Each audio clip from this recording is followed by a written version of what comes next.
Are the Bitcoin whales selling? In today's video, we're going to be discussing just that. We'll be taking a look at a few data points, try to remember those stats the best I can as we go through a bit of a walk through the woods and discuss what I think is going on with the Bitcoin whales. Now, this is a question that cropped up in the Discord server, and quite legitimately so. It's an interesting question that does kind of come up from time to time, and it's something that's really important to kind of understand. Specifically, if we want to kind of speculate on price action, we also need to speculate on the types of investors that are investing in Bitcoin and that are investing in, investing at such significant levels that they can control the market. And so that's what we're going to discuss, right? So as I get into today's video, if you do find it useful and informative, smash that like button. Do appreciate that. If you're new to the channel, subscribe. Join us in Discord if you haven't done so already. Right.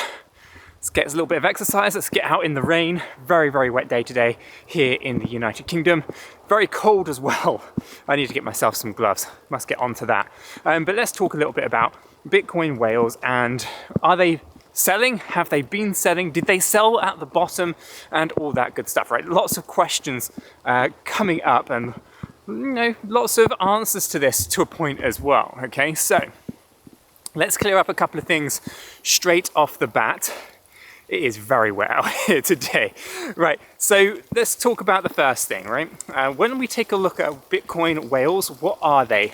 So a Bitcoin whale is someone who holds more than 1,000 BTC. Now, 1,000 BTC to some people might be, an astronomical amount of money, and to others, not so much. There are actually lots of different subsections of wallets, and we've kind of broken them down into several areas, 10 to be specific. We have the low side, the retail layer, and then we have the institutional level layer. Okay, so an institutional level I have kind of classified as 100 Bitcoin or more. But with the 100 Bitcoin wallets, they are essentially more your trading level kind of stuff rather than your speculative long-term investment. Okay, so for Bitcoin whales, we talk specifically about 1,000 Bitcoin or more. If they hold more than 1,000 Bitcoin, then they are classified as a BTC whale. Then we've got the next size up, which is 10,000 Bitcoin or more. Now, 10,000 BTC or more, I've called them in the past something like the Kraken. You can call them a humpback whale, you can call them whatever you want. Essentially, these are players or participants in institutional level investors that hold at least 10,000 Bitcoin. They can go all the way up to 1 million if they want. They could exceed 21, well, they can't exceed 21 million, but they could hold 21 million, right? Essentially, they'll be classified the same. Then we've got the likes of the MicroStrategies. MicroStrategies, obviously, are your mega whales, however you want to kind of talk to them or kind of articulate them, classify them. They essentially hold over 100,000 BTC. It's a staggering amount. Last time I checked, there were only 4 wallets that had over 100,000 BTC in them. Now, a lot of the data that I'm going to go through today and potentially just bring up on the screen, because I probably won't remember all the stats off the top of my head, is available at membership.𝗕𝗘𝗪𝗏𝗧crypto.io. The link for that is in the description below. Now, this on-chain data is in its most raw form, is how I gather it. I then gather it, I then analyze it, and I create charts and analysis based on my expectations and my experience as an analyst over the years, how I perceive the data to be. There are many different ways to cut the data. There's many different ways to interpret the data. I'm just sharing my thoughts and opinions and how I have cut it. So as I said, 1,000 or more, 10,000 or more are the 2 key areas for me to be focusing in on. We've got your whales and you've got your krakens or your humpback whales, right? So, have they been selling the bottom? Did they sell at $15,000? And well, for the most part, I'm going to say and speculate the word yes, because what we see is we see a decrease in the number of wallets that have over 1,000 Bitcoin. Now, I cannot remember the numbers off the top of my head, so I'll bring it up on the screen right here for you. And you can see quite clearly that there's been a decrease in the number of wallets that hold at least 1,000 Bitcoin since November 2022 through to today. We are still lower now than we were back before the FTX crash, which means that although price came down very aggressively in that crash, and we saw a lot of selling pressure from these large institutional level investors, we haven't ever recovered from it, or institutional investors just haven't bothered coming back in.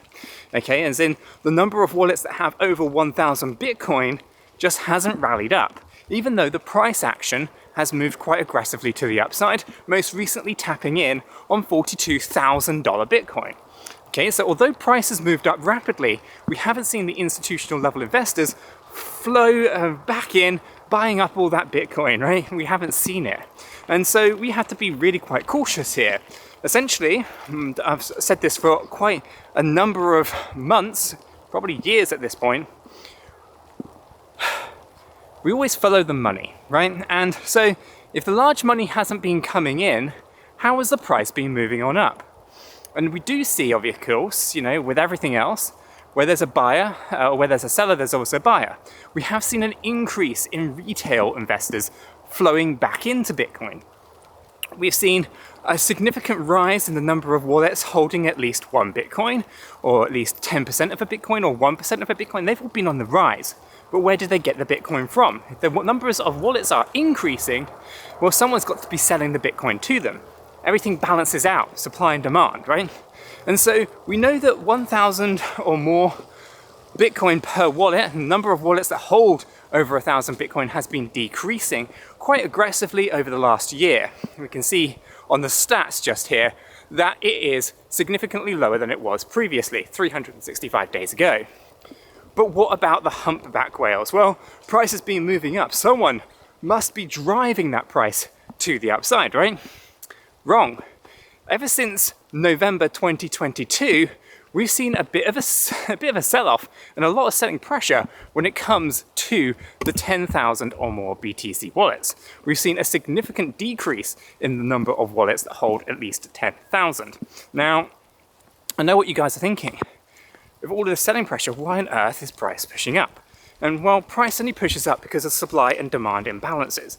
And because Bitcoin in itself is quite a small supply, 21 million, in fact, only 19.5 million is actually out there in circulation, we have to consider how easy it could be for exchanges to collaborate together to manipulate the price action and push price to the upside. I then often think about the other parts to this, which is who benefits from the price moving to the upside. I've said this a number of times already. Essentially, we can note that many exchanges, many large institutional level investors were in hot water during the FTX crash. And as price pushed down towards that 15,000 USDT, right? And so we note that essentially price pushing up has been very positive for the likes of FTX. It's been very positive for the likes of your 𝗕𝗓𝗄𝘃s. It's been very positive for your Voyagers. It's been very positive for your Celsius, right? And so tinfoil hat moment makes me wonder whether or not everything that's been going on in 2023, considering there hasn't been any large backers really of significance coming back in, is only really to support that of those failing companies and those failing exchanges from 2022. I could, of course, be way off base here. I've got no real evidence to say we've been categorically being manipulated and the price actions moving to the upside in a very illogical way. I mean, I've gone through that a number of times on the channel through the technical analysis, how we have decrease in volumes whilst dropping, whilst price is pushing upwards, and the divergences that we see there. We've been through that a number of times. But ultimately, from a wallet count point of view, let me hide under this tree and get rid of some of the rain.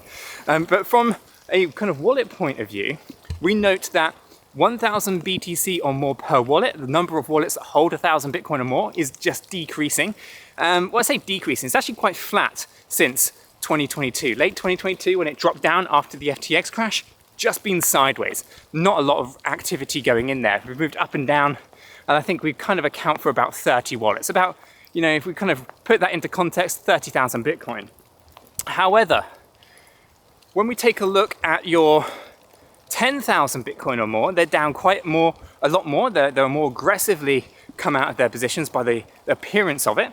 And, we can see that those wallet counts are coming down still during 2023. As in 2023 has been exit liquidity for those players. And it's pretty common when you take a look at the history of how these wallets behave across the time, right? If you take a look at 2017, you take a look at 2018, and you can see when they buy and when they sell, and you can kind of get an idea that if they are the same people and they have the same strategy time and time again, that you might start to actually understand that, yeah, price action in itself is independent of that of the wallet counts, but the wallet counts give you a pretty clear indication of what to expect and from people's behavior and from a psychology point of view. So I think for the most part, we can see that the wallets have been decreasing. Doesn't necessarily mean that we can say that they've been selling, but for the most part, with a wallet decreasing and other wallets increasing, the expectation is you're just seeing Bitcoin transfer between participants, i.e. it's coming out of the larger investors and flowing into the smaller investors, which historically doesn't end well.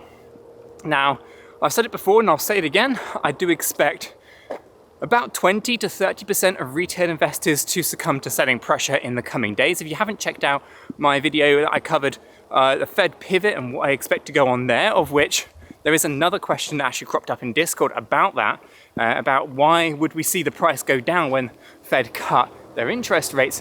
And it's quite simple, because essentially the Fed pivot or the Fed interest rate hikes, they're a lagging indicator. They're only going to pivot once everything is at its worst, okay? So what I mean by that is that once retail investors kind of run out of liquidity, the cost of living is so vastly higher than expected, they really struggle to maintain their lifestyles, it's at that point that the Fed will pivot. And it's at that point when retail investors are at their worst that they start selling their assets. So the two things actually coincide together. So a Fed pivot will happen, and then retail investors start selling. I expect 20 to 30% of retail investors invested in Bitcoin to start selling off their assets, which would equate to about 3 million BTC entering the market, which I think will just cascade and force people into kind of, potentially selling. It'll kind of be a self-fulfilling prophecy to a degree.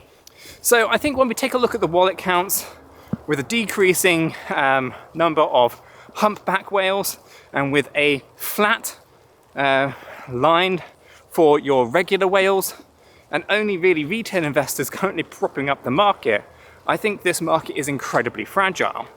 Do I think that whales have been selling? Yes, I do. I think that that's really the only logical explanation for the decrease in wallets.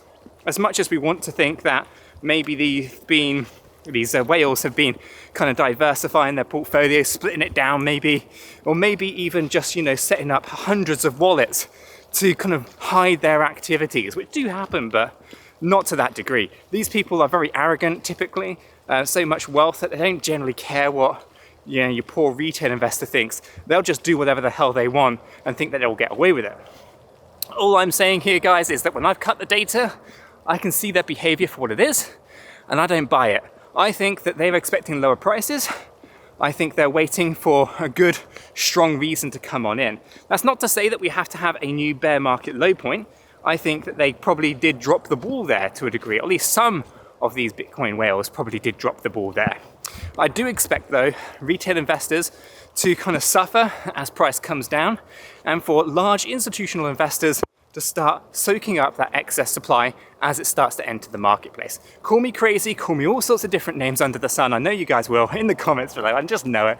But nonetheless, these are my thoughts and my opinions and how I've kind of looked at the data through my years of experience as an analyst. Let me know what your thoughts are in the comments down below. And if you have found it useful and informative, smash that like button. I do appreciate that. If you are new to the channel, why not go ahead and subscribe, tap the bell, select all the notifications, and I'll catch you all in the next one.